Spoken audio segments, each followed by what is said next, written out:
This is horrifying. Right. Wow. Oh, I can't wait to see the Minister of Forestry. I can't. There's one National Park. Okay. It's not funny. Yeah. It's not funny. Akhir November lalu, Sumatera luluh lantah. Banjir datang bukan hanya membawa air, tapi juga gelondongan kayu, lumpur, dan batu dari hutan yang sudah lama hilang. Ribuan rumah tenggelam, ratusan nyawa melayang. Tapi ini bukan bencana alam biasa, ini adalah bencana buatan manusia. Bukan karena hujan terlalu deras, tapi karena hutan sudah terlalu sedikit. Sungai meluap karena lerengnya gundul, gambut tidak lagi bisa menyerap air karena dikeringkan untuk kebun. Kita menyebutnya dengan musibah, padahal ini akibat dari pilihan-pilihan yang kita buat bertahun-tahun sebelumnya. Kita sering menyebutnya dengan bencana alam, padahal lebih jujur kalau kita menyebutnya ini adalah hasil perbuatan manusia. Karena air tidak akan membunuh sebanyak ini jika hutan masih berdiri. Sungai tidak akan meluap segini ganasnya jika lereng masih hijau.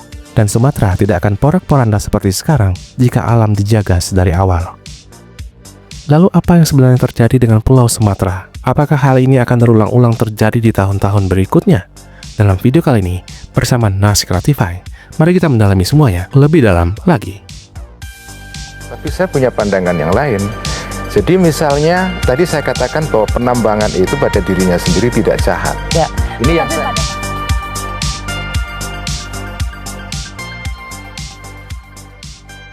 Akhir November 2025 ini menjadi momen kelam bagi banyak warga di Pulau Sumatera. Banjir bandang dan tanah longsor besar melanda 3 provinsi sekaligus, yaitu Sumatera Utara, Aceh, dan Sumatera Barat. Bencana ini memakan korban jiwa dalam jumlah yang sangat besar. Menurut data BNPB, sebanyak 442 orang dinyatakan meninggal dunia dan lebih dari 400 orang lainnya dinyatakan hilang. Ribuan rumah hanyut, ratusan sekolah lumpuh, dan puluhan ribu orang terpaksa mengungsi dalam keadaan darurat. Di Sumatera Barat, banjir yang menghantam kota Padang jadi salah satu yang terburuk. Bendungan Gunung Nago jebol, air meluap deras dan menghanyutkan jembatan, menghancurkan rumah, dan membuat sejumlah wilayah terputus total. Bantuan pun sulit masuk ke lokasi bencana karena akses jalan terputus. Melihat skala kehancurannya, banyak yang langsung menyimpulkan ini adalah akibat cuaca ekstrim. Hujan memang turun deras selama berhari-hari, tapi benarkah bencana ini murni karena cuaca? Tidak sesederhana itu. Kalau kita tarik ke belakang, akar masalahnya sudah jelas. Ini bukan soal hujan lebat yang kebetulan turun di waktu yang salah. Ini soal bagaimana manusia mengubah landscape alam Sumatera dalam 3 dekade terakhir. Sejak 1990, sekitar 6 hingga 7 juta hektar hutan di Sumatera hilang. Luas itu kira-kira setara dengan 2 kali luas Provinsi Jawa Barat. Deforestasi ini bukan terjadi diam-diam, ini terjadi secara terbuka, bertahap, dan terus-menerus. Dan sumber resminya bisa dilacak di Forest Watch Indonesia, KLHK, dan Global Forest Watch. Wilayah-wilayah yang dahulunya punya hutan lebat seperti Riau, Jambi, dan Sumatera Selatan dan juga Sumatera Utara, kini hanya menyisakan jejak saja. Di Riau saja, lebih dari 5 juta hektar hutan alam lenyap dalam 30 tahun terakhir. Artinya, yang dulunya kawasan hijau dan lembab, sekarang berganti menjadi lahan terbuka perkebunan, tambang, bahkan perumahan. Masalahnya, ketika hutan ditebang habis, tanah jadi tidak mampu menyerap air hujan. Saat hujan deras turun, maka air tidak lagi diserap ke dalam tanah, tapi langsung mengalir di permukaan dan menuju ke sungai. Aliran ini membuat debit air naik tajam dalam waktu singkat, dan sungai-sungai yang terbebani air itulah yang meluap, mengalir deras ke perkampungan dan kota-kota. Hutan adalah sistem penahan air alami. Ia menyerap air hujan, menahan di akar dan tanah, lalu mengalirkannya secara pelan-pelan ke sungai. Hutan juga mencegah longsor karena akarnya mengikat tanah, apalagi di daerah perbukitan seperti Bukit Barisan. Tapi kalau hutan diganti dengan kebun sawit, tambang, atau lahan kosong, semua perlindungan itu hilang. Akarnya tidak ada, daun-daun penyerap air tidak ada, dan tanah jadi rapuh. Itulah sebabnya banjir dan longsor kini jauh lebih gampang terjadi, bahkan saat hujan tidak terlalu ekstrim sekalipun. Yang lebih parahnya, banjir seperti ini sudah terjadi berulang kali dalam beberapa tahun terakhir. Tapi karena tidak ditangani dari akarnya, kerusakannya terus berulang dan makin parah dari tahun ke tahunnya. Apa yang terjadi di akhir 2025 ini sebetulnya sudah jadi peringatan dari alam. Tapi ini bukan alarm pertama dan mungkin bukan yang terakhir. Sumatera kini berada di ambang krisis ekologi yang sangat serius. Lahan-lahan gambut yang dahulu bisa menyimpan air dalam jumlah yang besar, kini dikeringkan untuk kebun. Bukit-bukit yang dahulunya hijau, sekarang gundul dan siap longsor saat hujan datang. Sungai-sungai yang dahulunya tenang, sekarang bisa berubah jadi arus mematikan dalam hitungan jam. Dan faktanya, semua ini tidak terjadi dalam semalam. Ini bukan bencana tiba-tiba. Ini adalah hasil dari kebijakan yang salah arah, pembiaran, dan eksploitasi alam tanpa batas yang berlangsung selama bertahun-tahun. Jadi mau sampai kapan kita anggap ini musibah biasa? Setiap kali ada bencana, reaksi awal kita hampir selalu sama, menyalahkan cuaca, menunggu bantuan, lalu melupakan semuanya setelah airnya surut. Tapi cara itu sudah tidak bisa dipakai lagi. Kita harus jujur mengakui bahwa penyebab banjir ini bukan karena hujan deras. Penyebab utamanya adalah kerusakan alam yang kita biarkan dan justru kita percepat.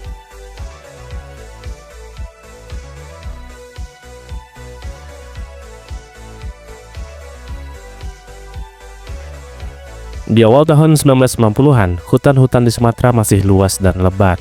Tapi waktu itu juga menjadi awal dari babak baru yang sangat kelam. Pemerintah mulai membuka banyak izin kepada perusahaan untuk menebang kayu-kayu di sana.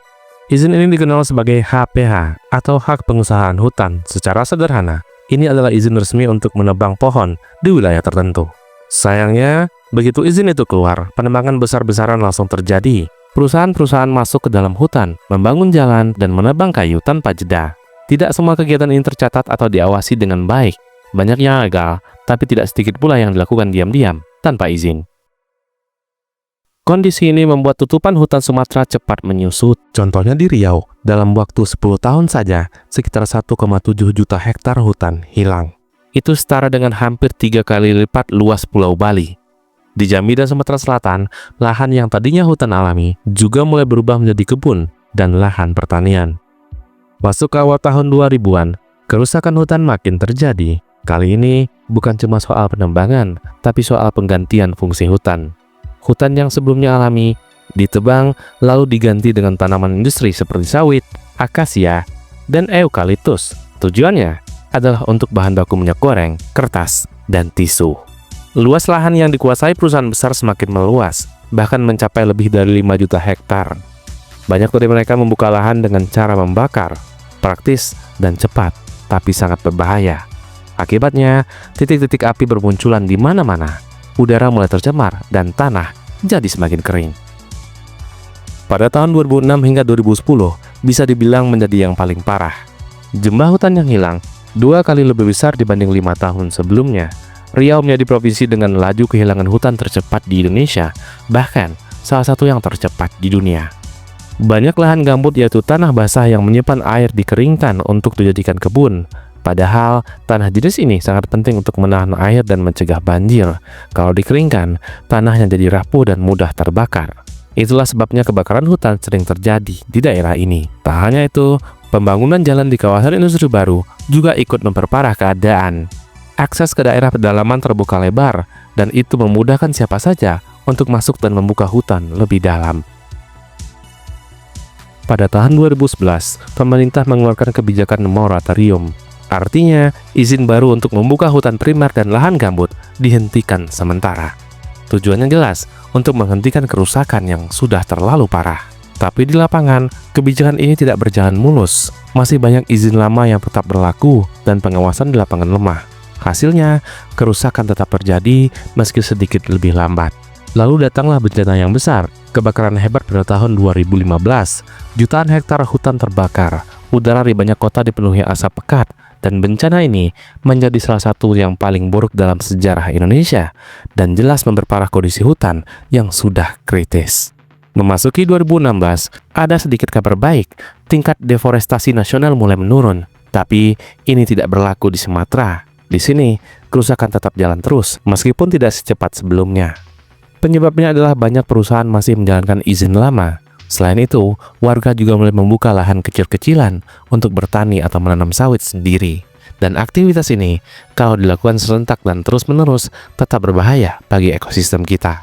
Yang paling terparah adalah dampaknya ke sungai. Banyak daerah aliran sungai atau das yang kehilangan pohon-pohon di bagian hulunya. Padahal, hutan di hulu itu penting untuk menyerap air hujan dan mencegah banjir di hilirnya. Pegunungan Bukit Barisan yang membentang dari utara ke selatan Sumatera kini banyak yang botak. Sungai-sungai besar seperti Batanghari, terkampar, jadi gampang sekali menguap. Air hujan yang turun dari hulu langsung turun ke bawah tanpa ditahan hujan. Ditambah lagi, pembangunan infrastruktur dan perumahan terus masuk ke daerah-daerah rawan banjir. Alhasil, ketika banjir datang, kerusakannya jadi lebih besar, rumah hanyut, jalan putus, dan ribuan orang mengungsi. Perkembangan terbaru hingga tahun 2025 menunjukkan bahwa deforestasi di Aceh, Sumatera Utara, dan Sumatera Barat masih berlangsung signifikan. Data Global Forest Watch atau GFW dan laporan KLHK serta LSM lingkungan seperti Walhi mengindikasikan laju kehilangan hutan yang sangat tinggi. Pada tahun 2024 saja, kehilangan hutan di Pulau Sumatera tercatat sekitar 91.000 hektar, hampir 3 kali lipat dibanding tahun 2023. Hal ini terutama dipicu oleh ekspansi perkebunan seperti kelapa sawit di dalam konsesi maupun perambahan ilegal di kawasan hutan, ditambah aktivitas penambangan dan pertambangan. Ketiga provinsi di ujung Sumatera ini tidak luput dari tren itu. Setelah tren deforestasi Aceh sempat menurun sepanjang 2015 hingga 2023, terjadi kenaikan lagi pada tahun 2024 hingga tahun 2025, terutama di wilayah penyangga ekosistem Leuser. Sepanjang 2023 saja, Aceh tercatat kehilangan sekitar 8.906 hektar tutupan hutan deforestasi yang terkonsentrasi di kabupaten seperti Aceh Selatan, Aceh Tenggara, dan Gaya Lues. Misalnya Aceh Selatan sendiri yang kehilangan kurang lebih 1.854 hektar hutan pada tahun 2023 saja.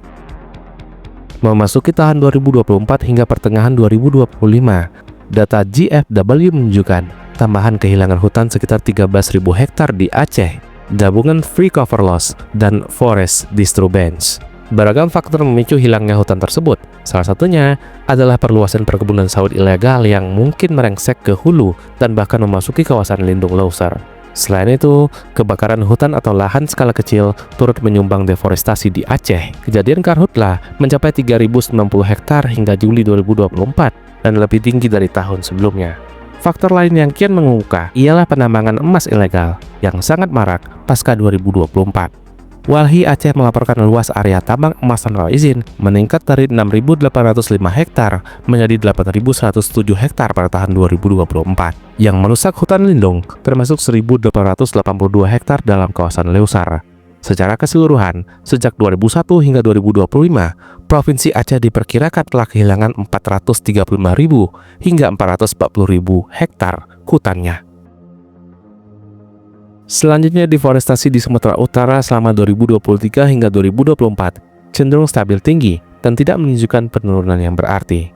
Wilayah dengan pembukaan lahan terbesar di periode tersebut adalah seperti Tapanuli Selatan, Manado Natal, Dairi, dan Langkat, yang mencatat aktivitas perambahan hutan paling intens.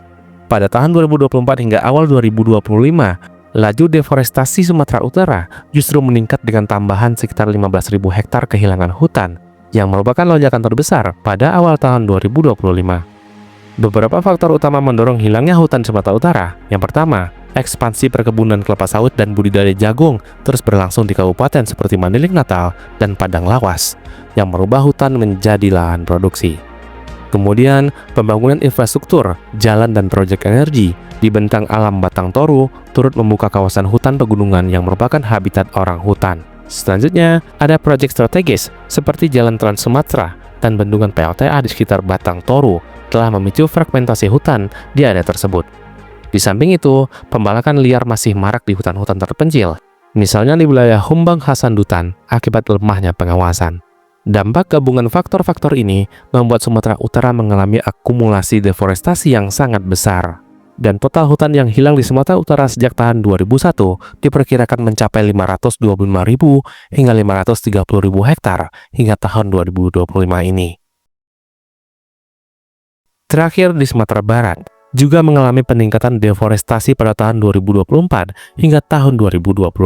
Terdapat lonjakan alarm deforestasi yang sangat tajam sekitar Februari hingga Mei 2024, tepat sebelum bencana banjir bandang melanda pada Maret 2024. Banjir bandang yang menewaskan puluhan orang itu diduga kuat diperparah oleh maraknya deforestasi di hulu daerah. Banyaknya gangguan hutan yang terpantau di Sumbar pada awal 2024 bukan merupakan hilangnya hutan permanen, melainkan pembukaan lahan pada lereng, penambangan skala kecil, dan kerusakan vegetasi yang belum sampai mengganti fungsi hutannya. Meskipun demikian, Tetap terjadi kehilangan tutupan pohon dalam jumlah besar. Selama 2024 saja hingga pertengahan 2025, GFW mencatat tambahan 6.000 hingga 7.500 hektar hilangnya hutan di Sumbar.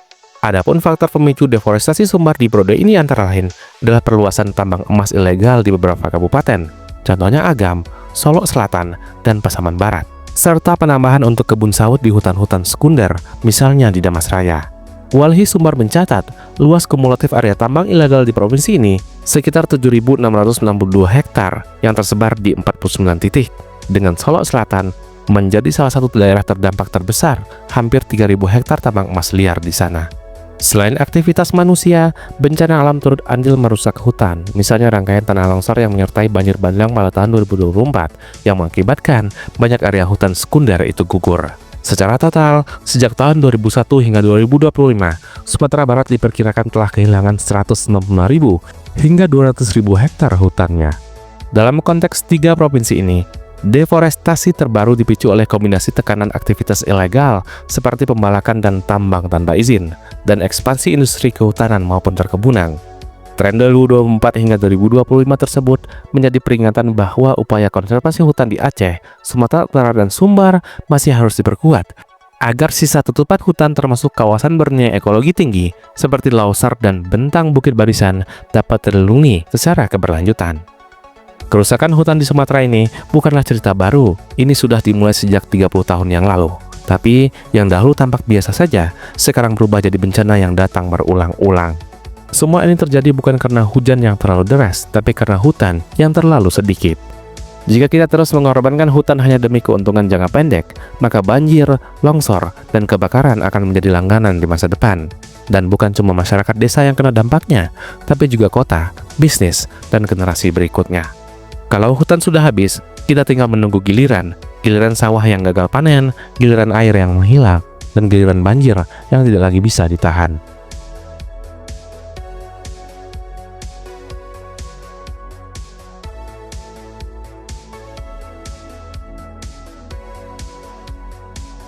Setiap kali hujan deras turun di Sumatera, masyarakat kini makin was-was. Bukan soal air yang mengguyur atap rumah, tapi soal ancaman air yang naik dari sungai dan datang dari segala arah. Banjir datang lebih cepat, airnya lebih tinggi, dan kerusakannya lebih luas. Tapi pertanyaannya, bukan lagi kenapa bisa banjir, melainkan kenapa air hujan sekarang begitu mudah jadi bencana? Jawabannya, karena hutan yang dahulu jadi pelindung, sekarang banyak yang sudah tiada. Hutan itu adalah spons, bukan sekadar kumpulan pohon. Bayangkan, Anda menumpahkan segelas air ke atas spons dapur. Air itu akan diserap pelan-pelan sampai kering. Tapi, jika Anda menuangkannya ke lantai keramik, maka air itu menyebar kemana-mana. Nah, fungsi hutan itu sama seperti spons tersebut. Sebelum hutan-hutan di Sumatera dibabat, terutama di bagian hulu, sungai atau daratan tinggi, hujan deras tidak langsung jadi banjir. Kenapa? Karena tanah di hutan penuh akar dan daun yang menyerap air. Data menunjukkan, hutan sehat bisa menyerap hingga 80% air hujan yang turun. Tapi sekarang, ketika pohon-pohon ditebang dan tanah dibiarkan terbuka, air hujan tidak lagi diserap. Sebaliknya, air itu langsung mengalir di permukaan menuju sungai. Hasilnya, debit sungai naik drastis dalam waktu singkat. Inilah yang menyebabkan banjir bandang yang mendadak dan menghanyutkan segalanya. Kalau sebelumnya hanya 20% air hujan yang menjadi aliran di permukaan di tanah perhutan, sekarang angkanya bisa terbalik, bahwa 80% air hujan langsung jadi aliran permukaan tanah yang gundul. Tidak heran kalau banjir sekarang lebih sering dan lebih parah. Selain menahan air, akar-akar pohon juga berfungsi seperti paku alami yang menyatukan tanah, terutama di lereng bukit dan perbukitan. Ketika pohon-pohon ditebang, maka tanah kehilangan penyangganya. Jadi, ketika hutan deras turun, tidak ada lagi yang mengikat lapisan tanah paling atas. Tanah pun mulai tergerus dan longsor. Inilah yang disebut dengan erosi. Tanah yang terbawa air akan mengalir ke sungai, dan lama-lama dia menumpuk di dasar sungai. Akibatnya, sungai menjadi dangkal. Dulu mungkin kita menampung air hujan dalam jumlah besar. Sekarang kapasitasnya tinggal separuh atau kurang. Maka jangan heran, meskipun hujan hanya berlangsung sebentar, air sungai sudah meluap. Sungai yang dahulunya penolong, sekarang justru jadi ancaman. Sumatera dikenal memiliki banyak lahan gambut jenis tanah basah yang seharusnya bisa menyimpan lebih banyak air alami.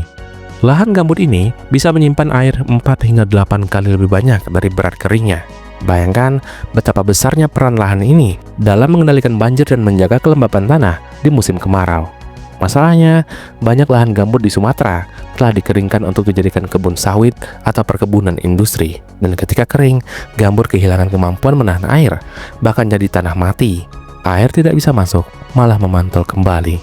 Lebih buruk lagi, tanah gambut yang kering juga mudah terbakar. Itulah sebabnya, saat musim hujan datang, lahan gambut tergenang dan banjir. Tapi, saat musim kemarau tiba, tempat yang sama bisa terbakar dan menghasilkan kabut asap yang parah. Jadi, rusaknya lahan gambut bukan hanya soal banjir, tapi juga tentang kualitas udara dan ancaman kesehatan. Banjir sering dikaitkan dengan sungai, tapi jarang yang sadar bahwa daerah aliran sungai atau das adalah jantung dari semuanya. Das adalah seluruh area dari hulu sampai hilir yang mengerahkan air hujan menuju sungai. Kalau bagian hulunya rusak, maka bagian hilirnya akan kena imbasnya. Secara nasional, Indonesia punya 458 das. Dari jumlah itu, 282 das sudah masuk kategori kritis. Artinya, kondisinya rusak parah, tidak lagi mampu mengatur aliran air secara alami. Di Sumatera, banyak das yang rusak karena hutan-hutan di bagian hulunya telah dibabat habis. Hasilnya, ketika hujan turun, air langsung tumpah ke sungai tanpa filter atau penyangga. Sungai-sungai besar seperti Batanghari di Jambi, Kampar di Riau, dan Musi di Sumatera Selatan kini lebih sering meluap. Yang lebih parahnya, pembangunan permukiman dan jalan sering masuk ke wilayah sepandan sungai, daerah yang seharusnya tidak boleh dibangun apa-apa. Jadi, ketika sungai meluap, tidak ada lagi ruang buat air menyebar. Air pun naik ke jalan, rumah, bahkan sekolah. Sering kali kita menyalahkan cuaca atau curah hujan kalau terjadi banjir. Padahal, hujan bukanlah penyebab utamanya. Yang jadi masalah adalah kemana air hujan itu pergi setelah turun. Kalau hutan masih ada, maka tanah masih bisa menyerap. Kalau akar pohon masih tertanam, maka tanah bisa bertahan. Kalau gambut tidak dikeringkan, maka air bisa ditahan. Dan kalau das dijaga, maka sungai bisa mengalir tenang. Tapi ketika semua itu rusak, maka hujan berubah jadi bencana. Dan bencana itu akan terus datang bukan karena alam sedang marah, tapi karena kita sendiri yang mengabaikan cara alam itu bekerja.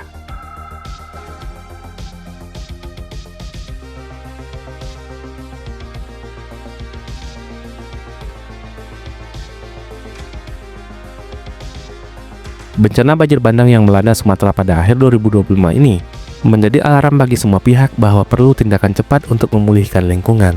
Sejumlah solusi sebenarnya telah lama tersedia, meskipun baru digencarkan setelah kerusakan meluas. Pertama adalah rehabilitasi prioritas daerah aliran sungai atau DAS. Kerusakan hutan di kawasan hulu telah melemahkan daya dukung DAS sebagai penahan banjir. Lahan-lahan kritis daerah tangkapan air strategis perlu segera direhabilitasi dan dihijaukan kembali untuk memulihkan fungsi spons alami hutan. Reforestasi area hulu dengan vegetasi lokal akan meningkatkan kapasitas tanah menyerap air hujan, sehingga mengurangi limpasan permukaan yang memicu banjir bandang. Selanjutnya, penegakan hukum pada pembalakan liar. Lemahnya pengawasan telah memungkinkan pembalakan liar merajalela, menggerus tutupan hutan secara masif, dan pemerintah harus menindak tegas praktik legal ini dan membongkar jaringan mafia kayu di baliknya. Tanpa sanksi yang memberi efek jera, moratorium atau aturan apapun akan terus diterabas. Penegakan hukum yang konsisten akan menyelamatkan sisa hutan sekaligus melindungi masyarakat dari bencana akibat ulah segelintir pihak. Selanjutnya, restorasi gambut. Lahan gambut di Sumatera, terutama di provinsi seperti Riau, Jambi, dan Sumatera Selatan, mengalami degradasi parah akibat drainase dan alih fungsi menjadi perkebunan. Gambut yang dikeringkan kehilangan kemampuan menyimpan air, sehingga rawan terbakar di musim kemarau dan menyebabkan banjir di musim hujan. Upaya restorasi gambut harus dipercepat melalui pembahasan kembali dan penanaman kembali vegetasi aslinya. Pemerintah telah menargetkan pemulihan 2 juta hektar lahan gambut hingga tahun 2020 di 7 provinsi, termasuk wilayah Sumatera. Namun, capaian ini perlu ditingkatkan. Selanjutnya, reforestasi hulu sungai. Wilayah perbukitan di hulu sungai yang gundul harus segera direboisasi. Penanaman pohon di lereng-lereng bukit dan sepanjang sepandan sungai akan mengurangi erosi dan mencegah longsor yang menyumbat alur sungai. Bersamaan dengan itu, sisa hutan alam di hulu-hulu kritis wajib dipertahankan sebagai benteng terakhir. Kawasan seperti ekosistem Leuser di Aceh dan hutan Batang Toru di Sumatera Utara, misalnya, harus dilindungi harga mati karena peran yang tidak tergantikannya dalam mencegah banjir bandang. Memulihkan tutupan hutan di hulu berarti mengembalikan sabuk pengaman alami bagi wilayah di bawahnya. Selanjutnya, transparansi dan evaluasi izin konsesi. Maraknya alih fungsi hutan menjadi perkebunan atau tambang mengindikasikan celah dalam tata kelola perizinan. Diperlukan audit menyeluruh dan transparan atas izin-izin konsesi yang telah dikeluarkan, terutama di lahan gambut dan kawasan penyangga hulu das. Izin yang bertentangan dengan kaidah perlindungan lingkungan harus dicabut atau ditinjau ulang. Keterbukaan data perizinan serta perlibatan publik dan komunitas lokal dalam pengawasan akan mencegah praktek koruptif dan penyalahgunaan izin yang merusak ekosistem. Selanjutnya, pembenahan tata ruang berbasis risiko. Paradigma pembangunan harus bergeser dari eksploitasi lahan yang tidak terkendali menjadi pembangunan berkelanjutan yang risk informat. Artinya, peta tata ruang perlu mengintegrasikan pertimbangan risiko bencana dan kapasitas lingkungan sejak tahap perencanaan. Penataan ruang berbasis mitigasi bencana mewajibkan penunjukan zona lindung di area rawan banjir atau longsor dan pengendalian ketat terhadap konversi lahan di zona tersebut. Pemerintah daerah harus memastikan bahwa keputusan penggunaan lahan selalu mengikuti jalan kajian risiko. Misalnya, mencegah pembukaan hutan di lereng curam atau pembangunan pemukiman di dataran banjir dengan tata ruang yang mengedepankan daya dukung lingkungan. Frekuensi dan dampak bencana di masa depan dapat diminimalkan, dan semua upaya-upaya itu memang mulai dijalankan, namun kerap terhambat dan terkesan reaktif setelah bencana terjadi. Ke depan, dibutuhkan komitmen kolaboratif semua pihak, pemerintah, swasta, dan masyarakat untuk memulihkan ekosistem Sumatera. Tanpa perbaikan menyeluruh di hulu hingga hilir, Sumatera akan terus berada dalam siklus bencana ekologis yang berulang. Krisis ekologis yang dialami Sumatera merupakan cermin kerusakan lingkungan di banyak wilayah Indonesia. Bencana besar ini menguak kegagalan kebijakan pembangunan yang kurang memprioritaskan kelestarian alam serta lemahnya penegakan hukum lingkungan di lapangan. Deforestasi masif tidak hanya terjadi di Sumatera, di Kalimantan, Sulawesi hingga Papua. Pola yang sama turut mengoyak sabuk hijau penyangga kehidupan. Akibatnya, alam yang rusak memberikan pembalasan berupa banjir, longsor, dan bencana lainnya dari Aceh sampai Papua. Seperti yang dicatat para pakar, daya rusak banjir bandang Sumatera kemarin bukan semata-mata karena cuaca ekstrim, melainkan akumulasi dosa ekologis yang telah berlangsung lama. Ketika hutan-hutan digunduli dan lahan gambut dikeringkan, maka siklus hidrologis alami pun terputus. Air hujan yang semestinya diserap pepohonan kini langsung mengalir deras, yang membawa topsoil dan kayu tebangan yang menerjang pemukiman di hilirnya. Banjir bandang yang meluluh lantakan Sumatera akhir tahun ini menyisakan pelajaran pahit. Air bah mungkin barang bukti kerusakan hutan. Batang-batang kayu besar hanyut dari hulu hingga berserakan di pantai-pantai Sumatera Barat. Fakta ini menegaskan bahwa banjir bukan datang dari langit, ia datang dari hutan yang hilang. Ketika benteng alam kita roboh, maka bencana hanya soal waktu. Tragedi ini seharusnya menjadi titik balik. Pemulihan lingkungan tidak bisa lagi ditunda. Rehabilitasi hutan, perlindungan gambut, dan penataan ruang berbasis risiko harus dijalankan dengan keseriusan penuh. Sumatera menunjukkan betapa mahalnya harga yang harus dibayar jika alam itu diabaikan. Dan pertanyaannya sekarang, apakah kita akan menunggu banjir besar berikutnya datang? Atau mulai menyelamatkan hutan yang tersisa selagi masih ada waktu?